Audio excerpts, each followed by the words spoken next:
इसके अलावा मैंने एक बात का और भी अनुभव किया कि कुटिया के वातावरण में हर समय विभिन्न प्रकार के पुष्पों एवं खाद्य पदार्थों की मिली जुली सुगंध बिखरी हुई रहती थी। शांति का साम्राज्य तो था ही। लगातार कई घंटों तक बैठा रहता था मैं कुटिया में ब्रह्मचारी जी के सानिध्य में। उसी अवस्था में उनके मस्तिष्क से विकीर्ण होने वाली विद्युत चुंबकीय तरंगों का मैं प्रत्यक्ष अनुभव करता था अपने मस्तिष्क में। आश्चर्य की बात तो यह थी कि विशेषकर साधना अथवा अध्यात्म संबंधी विषयों की चर्चा वाणी के द्वारा नहीं करते थे महाशय। विषयों को तरंगों में परिवर्तित कर मेरे मस्तिष्क को संप्रेषित कर दिया करते थे, जिन्हें मेरा मस्तिष्क तत्काल ग्रहण ही नहीं कर लेता था, बल्कि उसकी स्मृति भी बन जाती थी स्थायी रूप से। अभी भी उनके द्वारा संप्रेषित विषय ज्यों के त्यों स्मृति के रूप में विद्यमान है मेरे मस्तिष्क की ज्ञान कोशिकाओं में।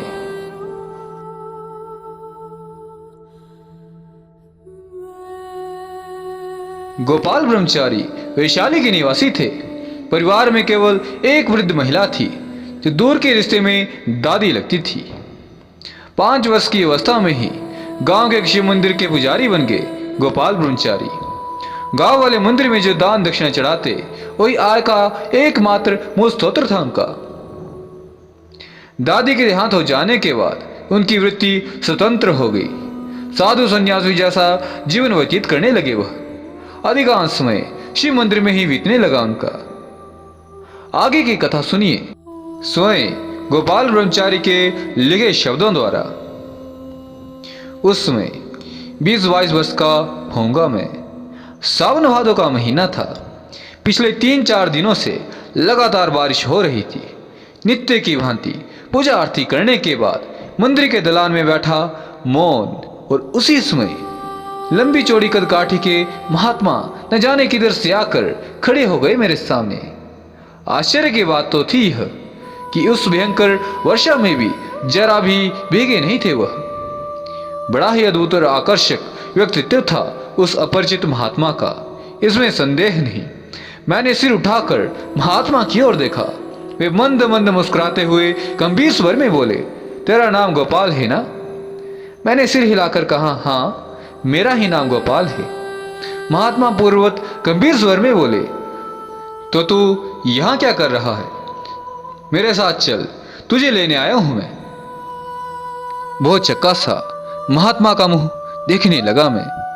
कुछ सोचूं समझूं कि उसके पहले ही मेरा हाथ खींचकर मुझे उठाया और लगभग खींचते हुए ले चले मुझे अपने साथ महात्मा। लगभग अर्ध चेतना की अवस्था थी मेरी उसमें। एक प्रकार से ज्ञान शून्य ही हो गया था। मैं और मेरी चेतना लौटी तो अपने आप को एक ऐसे स्थान पर पाया जहां एक और पहाड़ों का सिलसिला था तो दूसरी ओर था घने जंगलों का विस्तार। एक काफी लंबा चौड़ा कच्चा तालाब था। तालाब का पानी स्वच्छ और निर्मल था।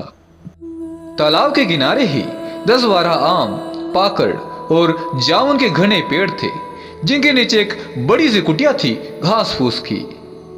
कुटिया के सामने लंबा चौड़ा पत्थर का चबूतरा था।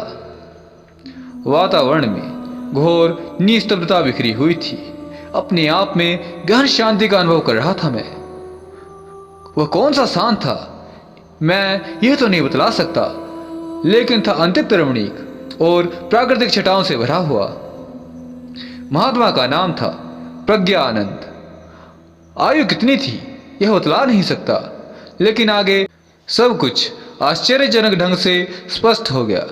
जब मैं चैतन्य हुआ तो महात्मा मेरे सामने बैठे थे और उनका दाहिना हाथ मेरे सिर पर था और उसी स्थिति में अपने जीवन के पिछले 150 वर्ष की एक एक कर सारी घटनाएं उभर आई मेरे मानस पटल पर। एकाएक महात्मा प्रज्ञानंद का गंभीर स्वर सुनाई दिया मुझे। वे कह रहे थे, समझ में आया ना सब कुछ? हाँ गुरुदेव। और मैंने झुककर दोनों हाथों से गुरुदेव के चरणों को गह लिया। आंखों से गल गल कर आंसू बिखरने लगे थे चरणों पर। हम वृत्तांत में आगे बढ़े उससे पूर्व मेरा आपसे एक छोटा सा निवेदन है। यदि आपने इस घटना के पूर्व के भागों को अभी तक नहीं देखा है तो डिस्क्रिप्शन बॉक्स में इनके लिंक प्रदान कर दिए हैं मैंने। और यदि आपने अभी तक हमारा टेलीग्राम चैनल ज्वाइन नहीं किया है तो डिस्क्रिप्शन बॉक्स में इसका लिंक भी प्रदान कर दिया है मैंने। और यदि आप अपने जीवन के भूत, भविष्य, वर्तमान के रहस्यों से अवगत होना चाहते हैं, उस हेतु आप हमारे प्रबुद्ध विद्वान ज्योतिषियों से संपर्क कर सकते हैं, जिनके संपर्क सूत्र मैंने डिस्क्रिप्शन बॉक्स में प्रदान कर दिए गए हैं। आप उनका लाभ अवश्य उठा सकते हैं। स्वामी प्रज्ञानंद की आयु 300 वर्ष थी। 250 वर्ष पूर्व उन्होंने गुरु दीक्षा दी थी मुझे, इसी काशी के केदारेश्वर खंड में। मैंने देखा उस समय स्वामी युक्तेश्वर चैतन्य असहज हो उठे थे, कंठ अवरुद्ध होने लगा था और उनकी आंखों में भर भर आए थे आंसू।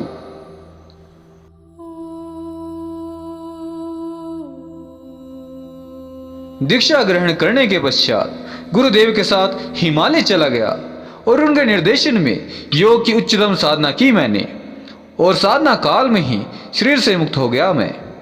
उस समय मेरी अवस्था 60 वर्ष के लगभग थी, लेकिन गुरुदेव पूर्ववत अपने पार्थिव शरीर में बने रहे। प्रकृति के नियम के अनुसार एक गरीब ब्राह्मण कुल में जन्म लिया मैंने। गुरुदेव मुझे खोजते हुए मेरे घर पर पहुंच गए। उस समय मेरी अवस्था 5 वर्ष की थी। मेरे पिता अध्यात्म, प्राण और मनस्वी जीव थे। जब उनको यह ज्ञात हुआ कि स्वामी प्रज्ञानंद मेरे पूर्व जन्म के गुरु हैं और मुझे लेने आए हैं आगे की साधना मार्ग पर अग्रसर करने के लिए, तो उन्होंने प्रसन्नचित्त गुरुदेव को अर्पित कर दिया मुझे। और फिर मैं पहुंच गया गुरुदेव के साथ हिमालय। पिछले जन्म में जहां साधना भंग हुई थी, वहां से आगे शुरू हो गई वह, जिसके फलस्वरूप 30 वर्ष की अवस्था में योग की कई दुर्लभ सिद्धियों का अधिकारी हो गया मैं। अब मेरे लिए पार्थिव शरीर का न तो कोई मूल्य रह गया था और ना तो महत्व ही। प्रायः अपने सूक्ष्म शरीर में ही रहने का अभ्यासी हो गया था मैं। बड़ा ही अद्भुत और रोमांचकारी अनुभव होता था मुझे सूक्ष्म शरीर में। सूक्ष्म शरीर द्वारा आकाश मार्ग से दूर दूर की यात्रा अल्प समय में ही कर लेता था मैं। बैठे ही बैठे संसार के किसी स्थान और वहां के दृश्यों को स्पष्ट देख लेता था।